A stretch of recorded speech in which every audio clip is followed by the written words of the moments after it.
She had nothing left. Once hopeful, now broken, the abused maid lies on a cold floor with a shattered arm and a phone barely clutched in her shaking hand. The man who promised to love her is gone, replaced by an ex who feeds on fear, rage, and control. Neighbors heard the noise but closed their doors. The family she works for pretends not to see the bruises. Pain isn't what breaks her most, it's being completely invisible. With tears blurring her vision, she makes one call. The last number she never thought she'd dial again. A billionaire. The man who once treated her like a human being when the world treated her like dirt. The man she disappeared from because she believed she wasn't worthy of his world. Her voice is weak when she whispers, "Can you come get me?" She doesn't beg. She doesn't explain. She doesn't think he'll come. But somewhere across the city, everything stops. Hello, beautiful souls. Welcome back to the channel. How are you all doing today? I hope you're having an amazing day. No matter where you're watching from, drop a comment and let me know. And if you haven't subscribed yet, do me a huge favor and hit that subscribe button right now. You don't want to miss what happens next in this story, trust me. What she doesn't know is that her call triggers a silent chain reaction. Security teams mobilize. Luxury convoys turn around. And a man known for cold control feels something he hasn't felt in years. Fear of being too late. When he finally arrives, the street freezes. The same people who ignored her pain now panic. The man who hurt her starts to run. And the maid who thought she was disposable realizes, too late or just in time, that the most powerful man in the room didn't come to rescue a maid. He came to reclaim the woman he never stopped protecting. And the biggest suspense isn't his arrival. It's what he will do next, because this time, he didn't come with kindness alone. Her name is Lily, and she used to believe in second chances. 3 years ago, she arrived in the city with a suitcase full of hope and a heart that still knew how to dream. She took a job as a live-in maid for the Harrington family. Wealthy, polished, and indifferent. They paid her just enough to survive, but not enough to leave.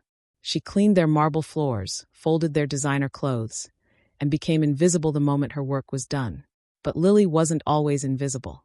6 months into her job, she met him at a charity gala the Harringtons hosted. Ethan Cole, billionaire, untouchable. The kind of man who walked into rooms and commanded silence without saying a word. She was serving champagne when their eyes met across the grand ballroom. He didn't look at her the way others did, like she was part of the furniture. He looked at her like she mattered. He approached her later that night, asked her name, and actually listened when she answered. They talked about books, dreams, the kind of life she wanted but couldn't afford. He didn't pity her. He saw her. For 3 months, they existed in a secret world. Coffee at dawn before the Harringtons woke. Late-night calls when she hid in the laundry room. Stolen moments where she forgot she was a maid, and he forgot he was a billionaire. Ethan told her she deserved more. She almost believed him. Then her ex found her. Nathan, the man who once loved her, then learned to control her. The man she ran from 2 years before she met Ethan. He showed up at the Harrington estate one afternoon, all charm and apologies, swearing he'd changed. Lily panicked. She couldn't let Ethan's world collide with her past. She couldn't let Nathan ruin the one good thing she had. So she made a choice. She told Ethan it was over, that she didn't belong in his world, that whatever they had wasn't real. She watched his face harden, watched him walk away without a fight, and convinced herself it was better this way. But Nathan hadn't changed. He moved into her life slowly, like poison, controlling who she talked to, checking her phone, isolating her from the few friends she had. The Harringtons noticed nothing, and Ethan she never reached out. Pride, shame, fear. It all kept her silent. Until tonight. Until Nathan's rage finally broke her arm along with the last piece of her spirit. Now, lying on this cold floor, clutching a phone with Ethan's number still saved under E. The only contact she never deleted. Lily wonders if he even remembers her. If he'll care. If he ever really did. What she doesn't know is that Ethan never stopped watching. His security team has been monitoring her from a distance for months. He knew about Nathan. He was waiting for her to ask for help, refusing to force his way back into her life until she was ready. But when his phone rings tonight, and he hears her broken voice, every ounce of restraint shatters. Because Ethan Cole doesn't do second chances. He does finality. Ethan's penthouse overlooks the city like a throne above the clouds. When Lily's call comes through, he's standing at the floor-to-ceiling windows, whiskey in hand, pretending he's moved on. Her voice, small, shaking, barely audible, cuts through the silence like a blade. "Can you come get me?" 4 words. That's all it takes. He doesn't ask questions. Doesn't hesitate. He ends the call, presses a button on his phone, and within 60 seconds, his head of security, a former military operative named Roman, is in the room. "Find her. Now." Roman's already tracking the phone. "Got her. Harrington Estate. East Wing, service quarters." Ethan's jaw tightens. The same house where they met. The same family who worked her to exhaustion and paid her scraps. How long to get there? 12 minutes with the convoy. 8 if we push it. Push it. But Roman hesitates. "Sir, if this is domestic, police should." Ethan's eyes go cold. "I didn't ask for options." They move. 3 black SUVs tear through the city, traffic parting like water. Ethan sits in the back of the lead vehicle, silent, focused, his mind running through every scenario. If Nathan hurt her, and he knows Nathan did, this won't end with an ambulance and apologies. This ends with consequences. At the estate, Lily is barely conscious. Her arm throbs, each heartbeat sending fire through shattered bone. Nathan left 20 minutes ago, screaming threats, promising to come back. The Harringtons are at a dinner party, oblivious or uncaring. She's alone. Except she's not. The sound of engines cuts through the night. Heavy doors slam. Footsteps, fast, deliberate, many, echo through the quiet street. Lily's fading mind tries to make sense of it. Then the door to her room opens. Ethan fills the doorway, and for a moment time stops.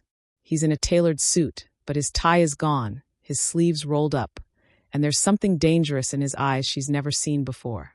He surveys the room.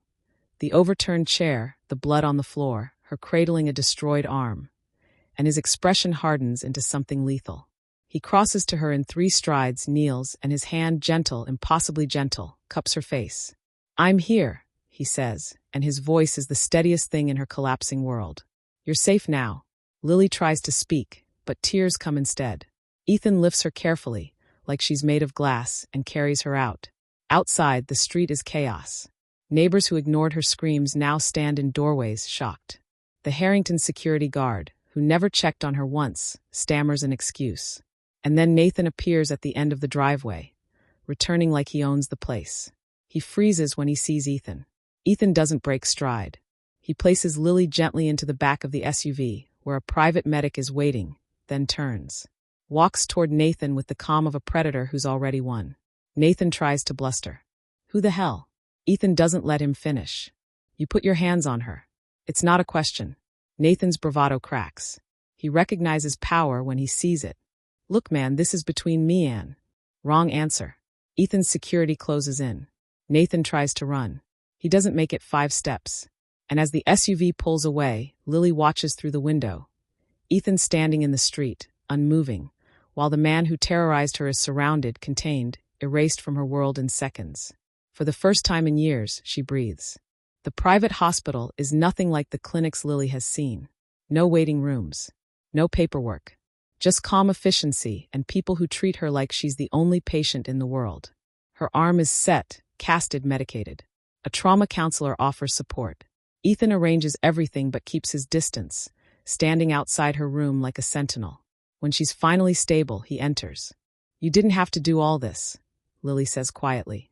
Ethan sits in the chair beside her bed, exhaustion finally showing in his eyes. "Yes, I did." Silence stretches. There's so much unsaid between them. Months of absence, her sudden disappearance, the way she shattered his trust. But right now, none of that seems to matter. "Why did you really leave?" he asks. Lily looks away. "I told you. I didn't belong." "Don't." His voice is firm but not unkind. "Don't lie to me. Not now." She swallows hard. "Nathan found me. I thought if I pushed you away, he'd leave and you'd move on. I thought I was protecting you." "Protecting me?" Ethan's laugh is bitter. "Lily, I have security teams, lawyers, resources most people can't imagine. You thought I needed protecting from a man like him. I thought I wasn't worth the trouble." The words hang in the air, and Ethan's expression softens. He reaches out slowly, giving her time to pull away, and takes her uninjured hand. "You were never trouble," he says. "You were the only real thing in my life." Lily's breath catches. "Then why didn't you fight for me when I left?" Because you asked me not to. His grip tightens slightly. You made your choice, and I respected it. But I never stopped watching. Never stopped making sure you were okay. And the second you called, I came. She wants to believe him. Wants to fall into the safety he's offering. But years of survival have taught her to question everything. What happened to Nathan? She asks. Ethan's expression goes cold. He's been handled. Handled how? He won't touch you again. That's all you need to know. It should comfort her. But something in his tone sends a chill down her spine. She's seen Ethan charming, protective, even tender. But tonight she saw something else, something darker, more dangerous. The kind of power that doesn't just protect. The kind that destroys. Ethan, what are you not telling me? He stands, releases her hand. Rest. We'll talk more tomorrow. But as he walks to the door, Lily's phone, repaired and returned by his staff, buzzes on the side table. A news alert. Local man arrested on outstanding warrants after anonymous tip. There's a photo. Nathan, handcuffed, being led away by police. But it's the article's details that make her stomach drop. Warrants for fraud, assault, theft, crimes spanning multiple states, victims she never knew about. Evidence that appeared anonymously, the same night he was taken from her driveway. Lily looks up at Ethan, who's watching her carefully. You did this, she whispers. I made sure the truth came to light.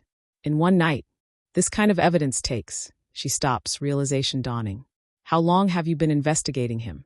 Ethan's silence is answer enough. How long, Ethan? Since the day after you left me. His voice is quiet, almost apologetic. I told you I was watching. I meant it. Lily doesn't know whether to feel protected or terrified. You've been building a case against him for months? I needed insurance. If he ever hurt you, I wanted to be ready. She should be grateful. She should feel safe. Instead, she feels the weight of his control. Loving, protective control, but control nonetheless. The same kind that suffocated her with Nathan, just dressed in better intentions. I need air, she says. Lily, please. Ethan nods slowly, leaves without another word. And Lily sits in her hospital bed, cradling her broken arm, wondering if she's traded one cage for another. The next morning, Lily checks herself out. Against medical advice, against Ethan's protests delivered through his very concerned head of security. She needs space, needs to think. She takes a cab to the only place she has left, a friend's apartment across town. Emma, a waitress she met years ago, the only person who knew about Ethan before everything fell apart. Emma opens the door, takes one look at Lily's cast and exhausted face, and pulls her inside. He found you, Emma says. It's not a question. Lily collapses onto the worn couch. He saved me. And now I don't know if I'm grateful or terrified. Both can be true. Over coffee, Lily explains everything. The rescue, Nathan's arrest, the months of surveillance. Emma listens without judgment, then says something that makes Lily's world tilt. You know Nathan didn't find you by accident, right? Lily's blood runs cold. What? Emma pulls out her phone, scrolls through old messages. Remember 6 months ago when I ran into Nathan at that bar downtown? He was asking about you. I told him I didn't know where you were, but Lily, he already knew. He showed me a photo of you outside the Harrington estate. He'd been watching you for weeks before he made contact. The room spins. That doesn't make sense. When he showed up, he acted surprised. He said someone told him where I worked. Who told him? Lily opens her mouth, closes it. She never asked. Never questioned it because she was too panicked to think straight. But now, the pieces shift into a darker picture. What if Ethan knew Nathan was coming? Emma asks quietly. What if he let it happen? No. Lily stands, pacing despite the pain. Ethan wouldn't. Wouldn't he? Think about it. You left him. Broke his heart. Suddenly your abusive ex shows up, makes your life hell, and guess who's perfectly positioned to be the hero? That's insane. Is it? You said yourself he was watching you for months. He had Nathan investigated. He knew everything about him. What if he used Nathan to bring you back? Lily wants to argue, but doubt is a poison that spreads fast. Ethan's coldness when he mentioned Nathan. The way his security was so prepared, so efficient. The convenient timing of it all. Her phone rings. Ethan. She stares at it, heart pounding, until it stops. Then she grabs her things. Where are you going? Emma asks. To get answers. Ethan's penthouse. Lily uses the private elevator code he gave her months ago. The one she never deleted, never forgot. When she steps into his living room unannounced, he's on the phone, pacing by those massive windows. He turns, surprise flickering across his face. Ends the call immediately. "Lily, you shouldn't be out of the hospital. Did you know Nathan was coming?" The question lands like a slap. Ethan goes very still. "Did you know?" she repeats, stepping closer. "Yes." The world drops out from under her. She actually staggers, and Ethan moves to catch her, but she holds up her good hand, stopping him. "You knew he was stalking me. Knew he was going to hurt me. And you did nothing. I did everything." His voice is strained, desperate. "I had people ready to intervene the second he made a move. I wasn't going to let him kill you, Lily. But you let him hurt me. You let him break my arm. I had no idea he'd go that far that night." Ethan's composure finally cracks. "My team lost track of him for 40 minutes. By the time we knew where he was, you'd already called. I swear to God, if I could have prevented that, I would have. Why didn't you warn me? Why didn't you just tell me he was coming?" Ethan looks away, and in that moment, she sees the truth written all over his face. "Because I wanted you to need me," he admits, voice barely above a whisper. "You left. You cut me out. And I thought if you saw how dangerous your life was without me, you'd finally let me protect you. Let me in." Lily's tears come hot and fast. "So you used my abuser as bait. I used him to keep you safe. You used him to control me." She's shaking now, fury and heartbreak warring in her chest. "You're no different than Nathan. You just have better lawyers. That's not fair. Isn't it?" Her voice breaks. "You manipulated my life because you couldn't handle me making my own choices. That's not love, Ethan. That's obsession." The silence that follows is devastating. Ethan's face is a mask of pain, but he doesn't deny it. Can't deny it. "I love you," he says finally. "Everything I did." "Don't." Lily backs toward the elevator. "Don't you dare say you did this for love. Then what do you want me to say?" She hits the elevator button, tears streaming down her face. "That you'll leave me alone.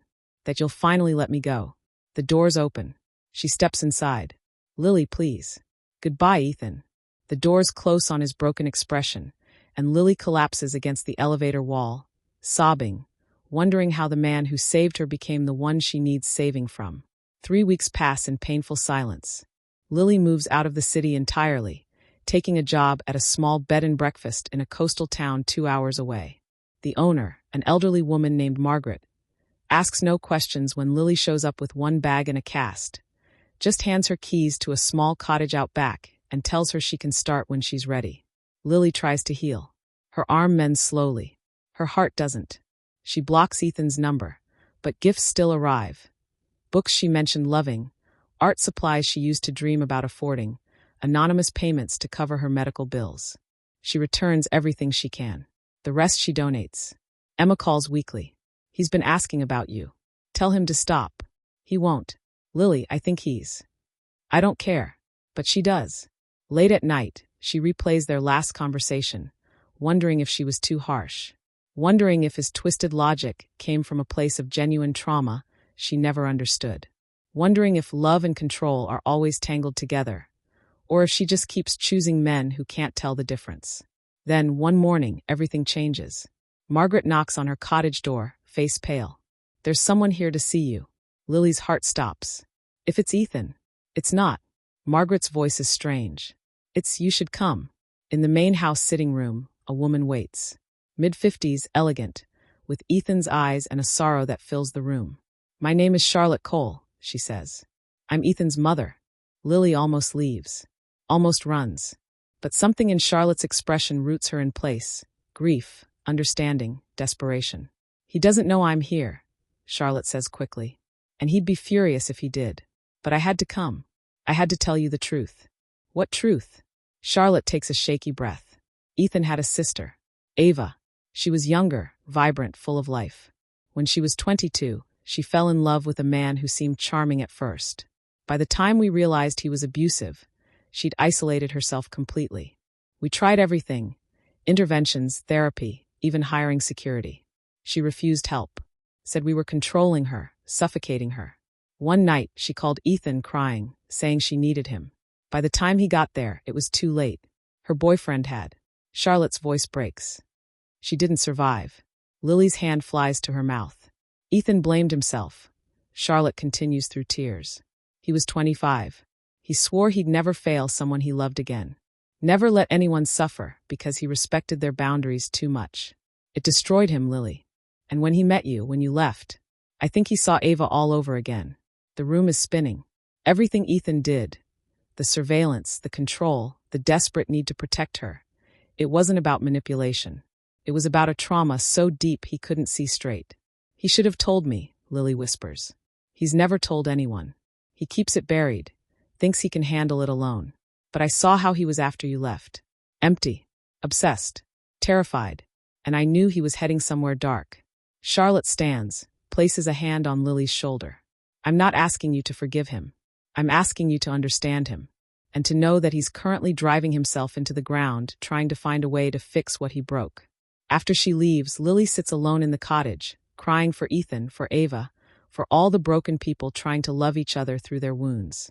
Lily returns to the city 2 days later. Not for Ethan, for herself. Because running away didn't heal her. It just postponed the inevitable conversation. She owes him honesty. She owes herself closure. She shows up at his office unannounced. His assistant tries to stop her, but Lily walks past, pushes open the double doors to his private office. Ethan is at his desk, and he looks wrecked. Thinner. Exhausted. When he sees her, he stands so fast his chair hits the wall. Lily, your mother came to see me. His face goes white. She had no right.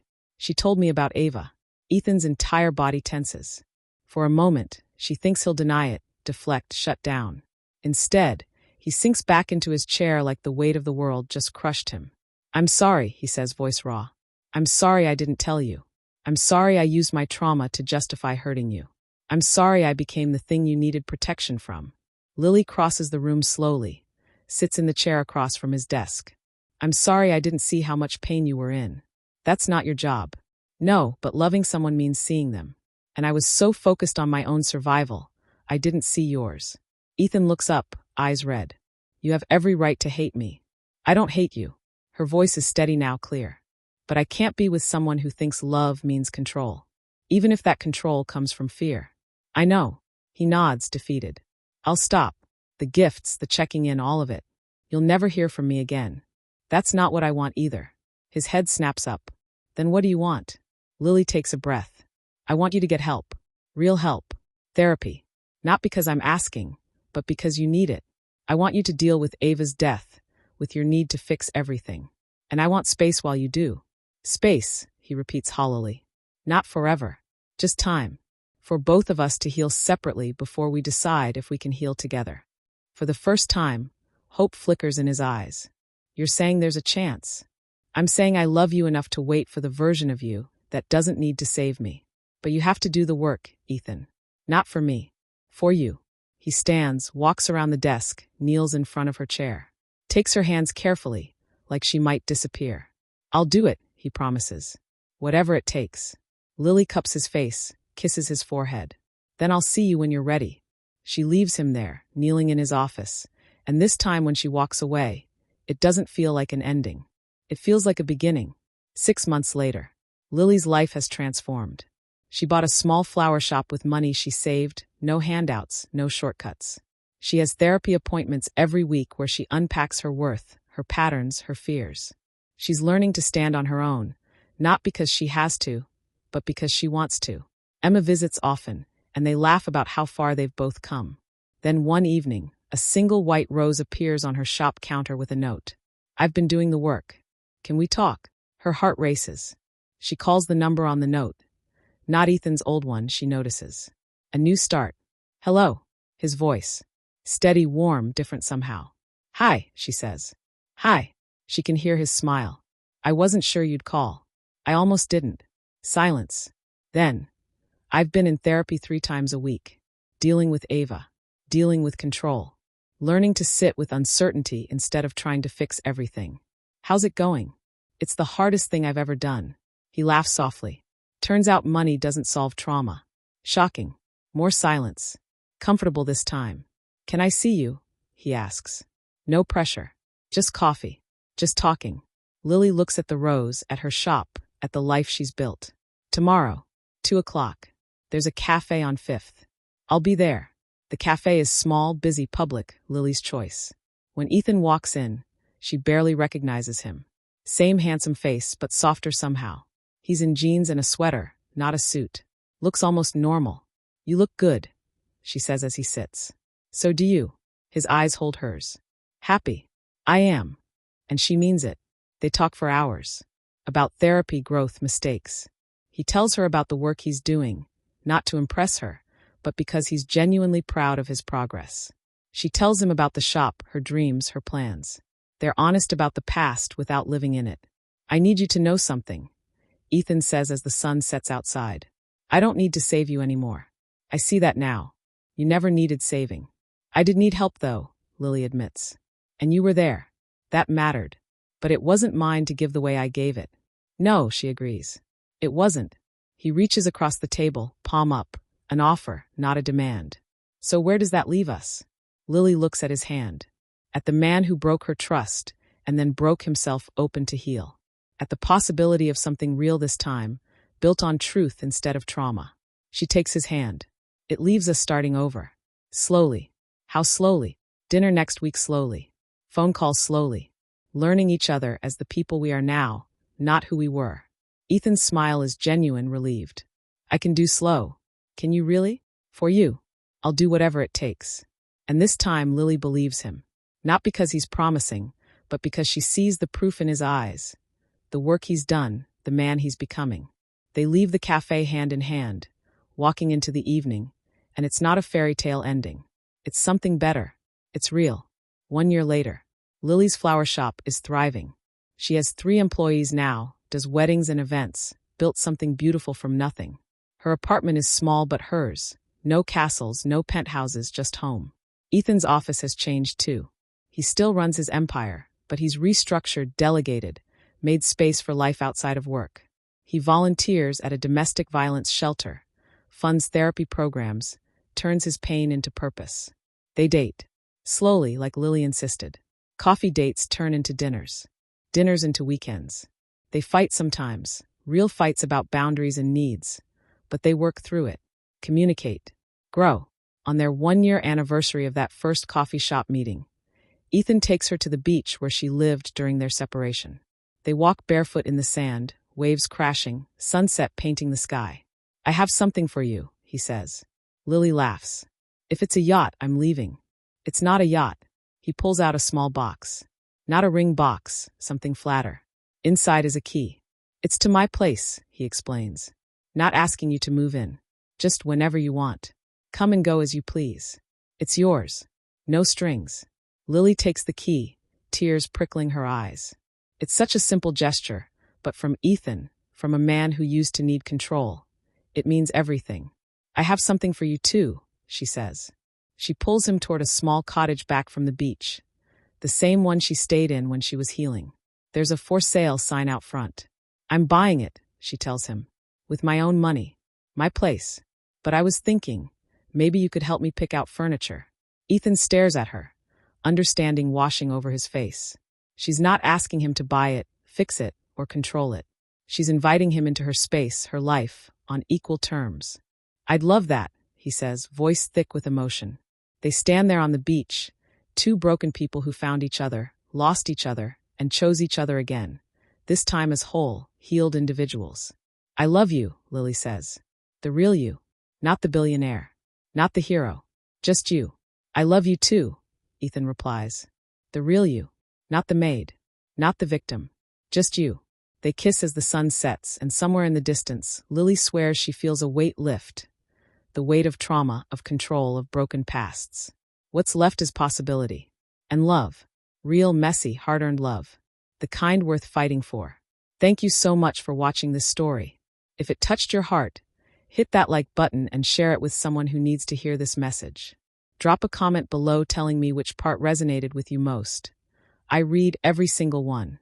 And don't forget to subscribe for more powerful billionaire stories about love, healing, and second chances. I'll see you in the next one.